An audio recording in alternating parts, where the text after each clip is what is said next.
Esenlikler herkese. Arkadaşlar umarım afiyettesinizdir. Şimdi bir önceki videoda da söylemiştim zaten. Petlerle ilgili bir video çekeceğimi söylemiştim. Şimdi petlerle ilgili ufak bir bilgilendirme vermek istiyorum öncelikle. Arkadaşlar bu videoda petlerin aslında temel matematiğine ineceğiz. Bize ne fayda sağlıyor, neler veriyor, neler kazandırıyor ve nerelerde kullanmamız gerekiyor. Onlara bakacağız. Aynı zamanda malzemelerimizi petleri geliştirirken nerelere harcamalıyız, nerelere harcamamamız lazım. Malzemelerimizi nasıl daha faydalı kullanırız? Bunları göstereceğim, bunları anlatacağım. Umarım faydalı olur. Videoyu sonuna kadar izlerseniz sevinirim. Ufak ipuçları da vereceğim kesinlikle aralarda. Şimdi öncelikle şöyle başlayalım. Petler ne işe yarar? Petler arkadaşlar biliyorsunuz aslında bizim çok fazla işimizi görüyor. Her ne kadar yetenekleri belli bir süreye dahil olsa da ve bekleme süreleri uzun olsa da petleri kullandığımız esnada bizim gücümüz inanılmaz derecede artıyor ve bize çok fazla kazanç sağlıyor. Şimdi petlerde gördüğünüz gibi e, sıra sıra geliyor bu petler arkadaşlar. Hepsi bir anda gelmiyor tabii ki. Henüz daha eyaletine petler gelmemiş olan bazı arkadaşlarımız var, izleyicilerimiz var. Onlara da söylemiş olayım. Petler belli bir günden sonra geliyor. Eyaletinizin yaşına bağlı yani. Tam olarak yaşı hakkında net bir bilgiye sahip değilim. Daha doğrusu ezberimde değil yani. Ve geldiği zaman da yavaş yavaş geliştirmemiz gerekiyor. Şimdi ilk başta gelen petlerimiz tabii ki de kurt ve başak. Daha sonrasında bir sonraki gende de şey geliyor. Bizon, küçük bizon ve çita geliyor. Artık ondan sonra küçük bir gergedan ve aslancık geliyor. Ondan sonra ayıcık geliyor. Pardon, şu üç tanesi direkt geliyor bildiğim kadarıyla. Ya da şu üçlü bir direkt geliyordu. Yani 2-3-2 şeklinde ilerliyor. Ondan sonra hep 2-2 gidiyor. Şu iki tanesi SSR petler ilk defa geliyor. Artık Gen 4'lü ya da Gen 5 Gen 4 ile beraber geliyor aynen. Gen 4 ile beraber bu iki tane petimiz geliyor. SSR petlerimiz. Sonra Gen 5'te iki tane daha SSR pet geliyor. Artık Gen 6, Gen 7, Gen 8 böyle böyle sürekli iki tane SSR pet gele gele gidiyor. Şimdi petlerimiz aynı zamanda şunu da söyleyeyim arkadaşlar. Bu da önemli bir detay. Sol alt köşede gördüğünüz iki tane buton var. Bu iki tane buton aslında bizim petlerimizin verdiği yetenekleri ve nitelikleri belli ediyor. Bu nitelikler bize kalıcı istatistik sağlar. Yetenekler de belli bir süre boyunca bizim çok güçlü olmamızı sağlar. Şimdi bunları detaylı bir şekilde anlatacağım. Petleri şöyle anlattık. Tamamdır. Pet özelliklerimiz. Petleri mesela ben bir tane petim mesela kurda geldim. Kurdumu ben 50 seviye yapmışım. 50 seviye yaptığım için de bana saldırı ve savunma veriyor. Ve petlerimizin seviyelerini artırdığımız zaman bize saldırı ve savunma kazandırır. Aynı şekilde burada da şunu mesela 40'ta bırakmışım. Ve petlerin şeyi arttıkça gen sayısı arttıkça yani daha güçlü petler geldikçe e, si- aynı seviyedeki verdiği saldırı ve savunma oranı artıyor.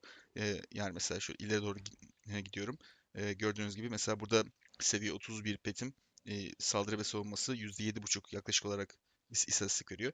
Ama ilk gelen petlerime bakıyorum mesela. Burada yine seviye 31 çıtam var. Ama aynı istatistiği vermiyor. Çünkü petler ne kadar güçlü olursa, ne kadar sonraki gen petleri olursa o kadar fazla istatistik kazandırıyor bana. Burada seviye atladıkça bana saldırı ve savunma veriyor. Aynı zamanda petlerimin içerisinde geliştir kısmında bulunan sağlık ve öldürücülük e, kazancım da aynı şekilde benim niteliklerime eklenmiş oluyor. Burada gördüğünüz gibi yavaş yavaş hepsini sırayla geliştiriyorum. Buradan kazandığım sağlık ve öldürücülük de benim petlerimin nitelik kısmına ekleniyor. Buradaki nitelik kısmındaki kazandığım istatistikler benim kendi istatistiklerime artı olarak ekleniyor. Yeteneklerse çarpan etkisiyle e, güçlenmemi sağlıyor. Fakat her yeteneğin tabii ki de bazı ufak detayları var. Hepsi çarpan etkisi vermiyor. Onları detaylı şekilde anlatacağım sizlere de. Pet özelliklerimizi de anlattık. Seviye atladıkça kazanılan yetenekler ve istatistikler. Bunlar da şöyle arkadaşlar. Ben petlerimi seviye atlattıkça tabii ki benden bazı malzemeler gidiyor. Mesela ben diyelim ki burada mamayla tabii ki de seviye götürüyoruz.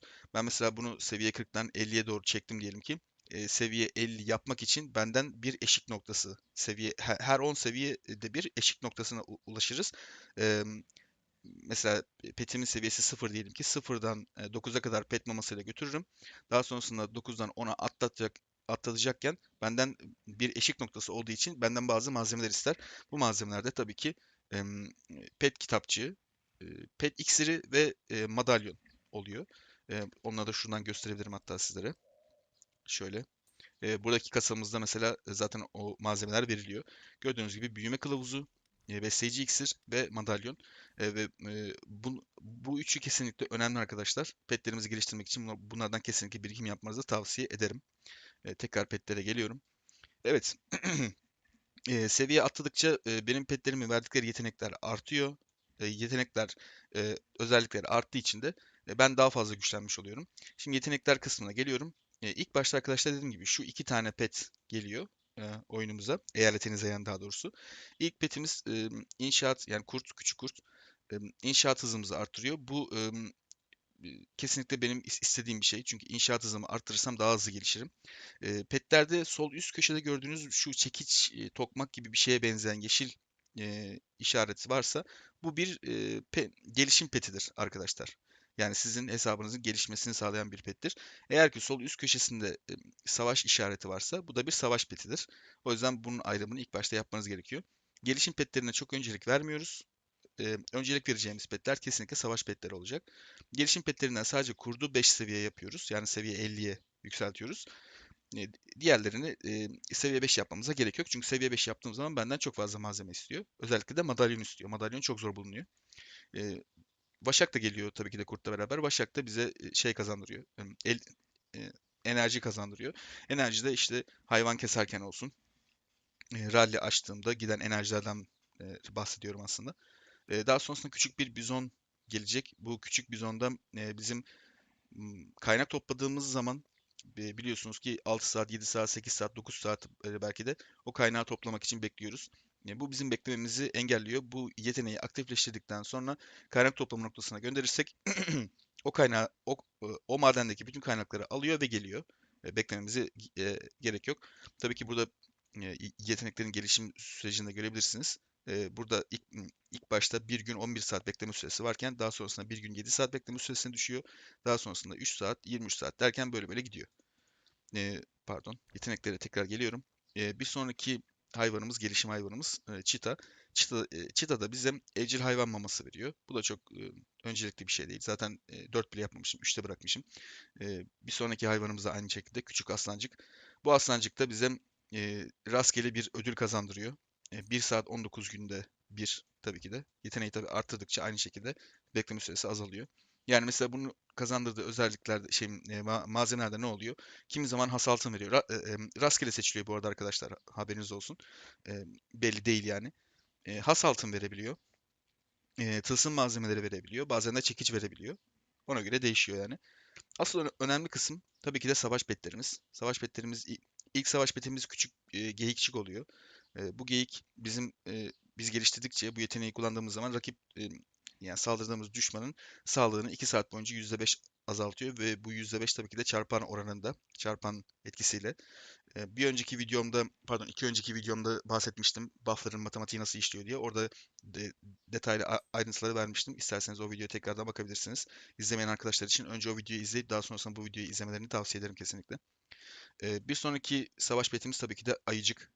Ayı da bize hem intikal hızımızı arttırıyor hem de rakibimizin öldürücülük yeteneğini azaltıyor. Evet, yine çarpan etkisiyle.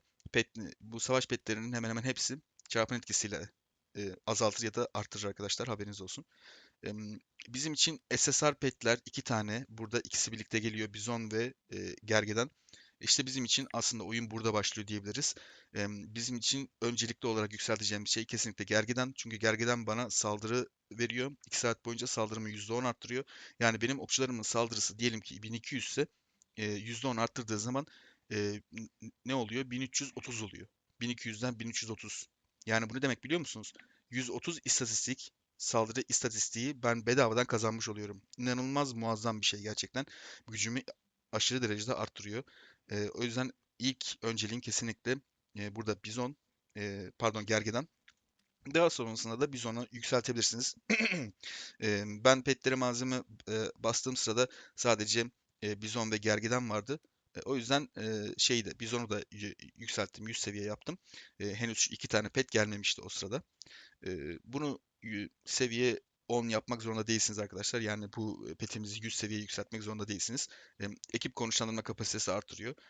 Ayı avında bizim işimize yarıyor. Evet, saldırıda da işimize yarıyor. Yani savaşta da işimize yarıyor. Fakat gergedan kadar işimize yaramıyor tabii ki de.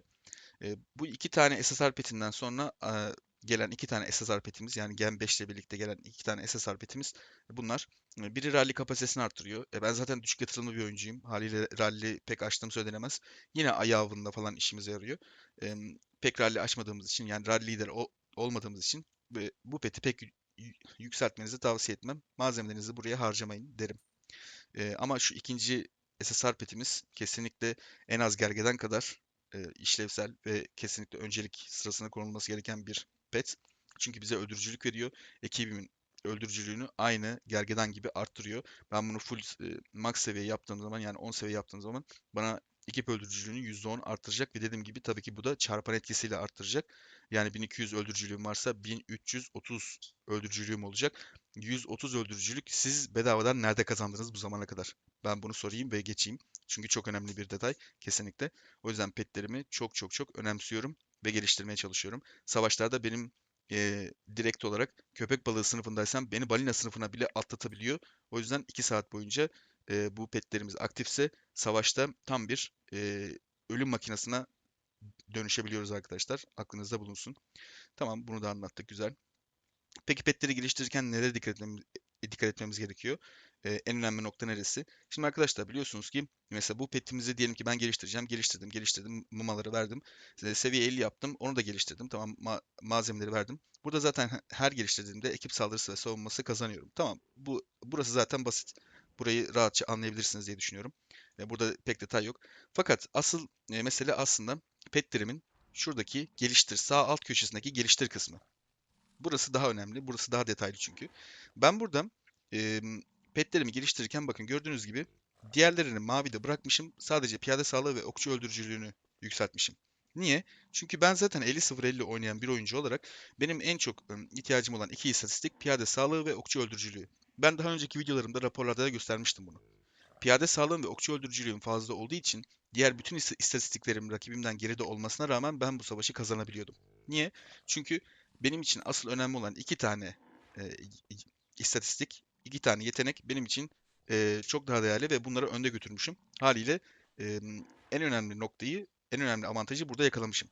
Piyade sağlığı ve öldürücülüğünü yükseltiyorum. Diğerlerini artık yükseltmeme gerek kalmıyor. Peki bu işlemi nasıl yapacağız? Şöyle yapıyoruz arkadaşlar. Mesela şu en son gelen iki tane pet'ten göstereyim. Ben henüz bunlara basmadım çünkü.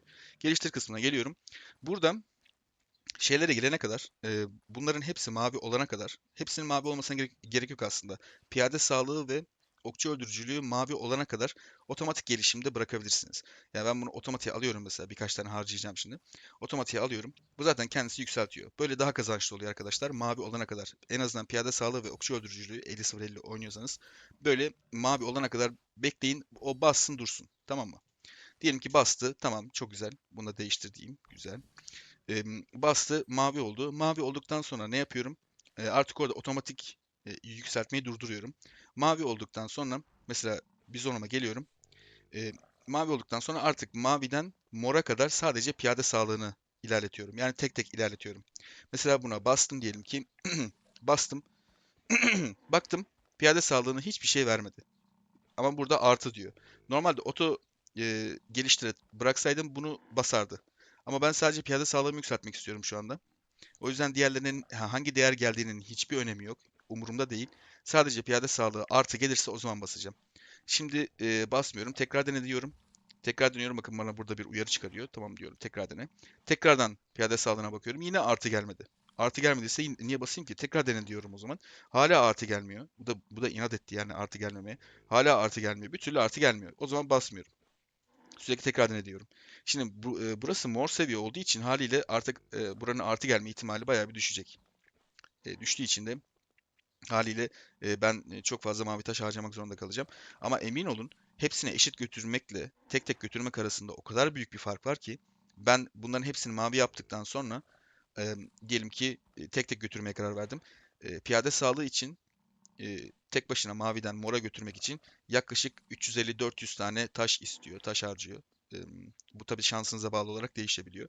Piyade sağlığı için 350 tane, 400 tane taş harcayacağım. Bir de okçu öldürücülüğü için 350-400 tane taş harcayacağım. Ve benim için artık burası bitmiş olacak. Burası mor olmuş olacak. Daha sonrasında diğer petime geleceğim. Burada da aynısını yapacağım. Daha sonrasında diğer petime geleceğim. Aynısını yapacağım. Diğer pet yine aynısı. Olayımız bu. Zaten bunları piyade sağlığı ve piyade öldürücülüğünü mor yaptıktan sonra işte bütün petlerde yani şu SSR petlerinde öncelikle bunları mor yaptıktan sonra arkadaşlar piyade sağlığı ve okçu öldürücülüğünü artık ondan sonra savaşlarda siz petleri bastıktan sonra var ya o kadar güçleneceksiniz ki yani alayına gider ringo ringo şişeler. Ben size öyle söyleyeyim yani. Oyundan inanılmaz keyif alacaksınız. Çünkü savaştıkça çok keyif veren bir oyun. Kazandıkça çok keyif veren bir oyun. O yüzden pet geliştirme kısmında buna kesinlikle dikkat etmenizi tavsiye ederim. Tekrar bir üzerinden geçiyorum. Ne yapıyorduk? İstatistiklerimiz mavi olana kadar otomatik geliştirmeye bırakıyoruz. Mavi olduktan sonra piyade sağlığı ve okçu öldürücülüğü mavi olduktan sonra artık ondan sonra tek tek götürüyoruz. Mesela ben burada ayı da size göstereyim. Ben bunların hepsinin mavi olmasını beklemedim. Baktım piyade sağlığı yani otomatik geliştirmeye tıkladım. Baktım piyade sağlığı ve okçu öldürücülüğü mavi oldu. Benim için oraya kadar yeterliydi zaten. Süvari sağlığı mesela mavi olmamıştı. Bana ne mavi olmadıysa?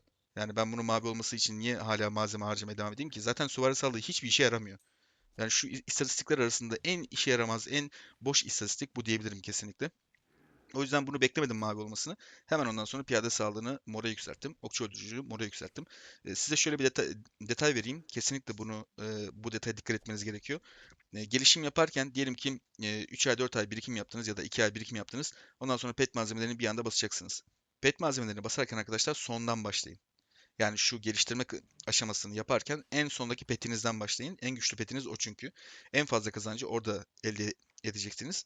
Bundan emin olabilirsiniz. Mesela ben bir sonraki şeyde en güçlü valiyi oynayacağım zaman Gen 6'da oynayacağım. Bir sonraki gende. Yani bu da yaklaşık olarak şu an önümde 3-4 ay var diyebilirim. 3-4 ay sonra Gen 6 geldiği zaman zaten bana 2 tane daha pet gelecek. Ben ne yapacağım? En sondaki petimden başlayacağım. Sonra bir öndekine geleceğim. Sonra bir öndekine geleceğim. Bir öndekine böyle böyle giderek hepsini aynı şu şeydeki gibi, Bizon'daki gibi aynen böyle yapacağım. Piyade sağlığı ve okçu öldürücülüğü mor ve yüksek derecede olacak. Diğerleri mavi kalsın yeter. Benim için önemli olan bu. Bu kısmı da anlattık. Bu çok önemli bir detaydı arkadaşlar. Çok az kişinin bildiği bir detay. Kesinlikle yapmanızı tavsiye ederim. Petler hakkında sık yapılan hatalar da şu arkadaşlar. Özellikle balina arkadaşlarda çok görüyorum bu hatayı. Mesela gidiyorlar. Burada petler var ya. Şimdi kralın parası var. Parası olduğu için ne yapacak? Hepsini basmak istiyor, tamam mı? Bunu gidiyor 50'ye basıyor, bunu gidiyor 50'ye basıyor, bunu 50'ye, bunu 60'a, 70'e, bunu hepsini tek tek basarak ilerliyor. Tamam bas, eyvallah, malzemen vardır, param vardır, alıyorsundur, bas, çok güzel. Yalnız aynısını, aynı taktiği geliyorlar burada geliştir kısmında da yapıyorlar. Adam bırakıyor etkinlikte bu şeyi petleri bırakıyor otomatik şeye, otomatik yükseltmeyi bırakıyor. Gidiyor çayını içiyor, kahvaltısını yapıyor, gidiyor faturaları ödüyor, geliyor. Ondan sonra bir bakıyor buradaki tabii taşlar bitmiş. Buradaki istatistiklerde bir tek yükselmiş. Tamam sen burada otomatik geliştirmeye bırakıyorsun da burada süvari sağlığı da basıyorsun. Ne bileyim yani piyade öldürücülüğü de basıyorsun. Hani bunlar senin için öncelik sıralaması çok düşük olan şeyler. Yani sen bunlar için de aslında mavi taş harcamış oluyorsun.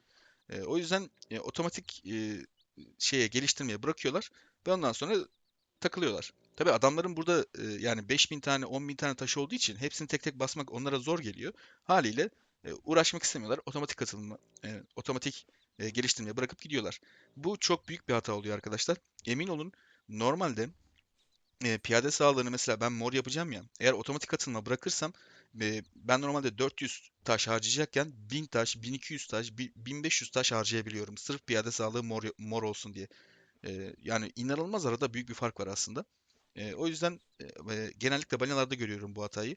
Otomatik atılma bırakıp yani mavi olduktan sonra bu istatistikler otomatik geliştirmeyi bırakıp ondan sonra başından kalkmak e, çok daha fazla zarar oluyor bize. Haberiniz olsun. Bir de şu petleri öncelik sıralamasına göre değil de şey böyle hani en başta gelen petlere göre böyle tek tek yükselte yükselte gitmek kesinlikle dezavantajdır arkadaşlar.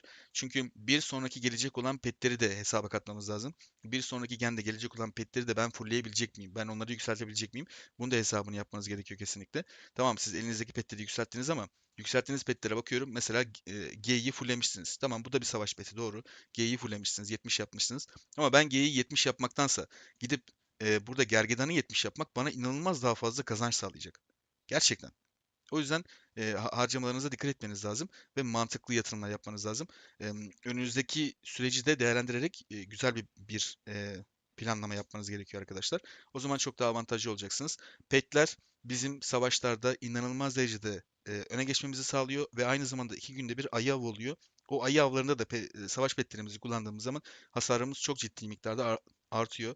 Ben şu anda, yani düşünsenize, şurada saldırı petim var. Ben bunun yeteneğini kullandığım zaman bana gelen %10 istatistik çarpan etkisiyle birlikte benim ayıya verdiğim hasarı çok ciddi miktarda arttırıyor ve benim daha fazla çekiç kazanmamı sağlıyor.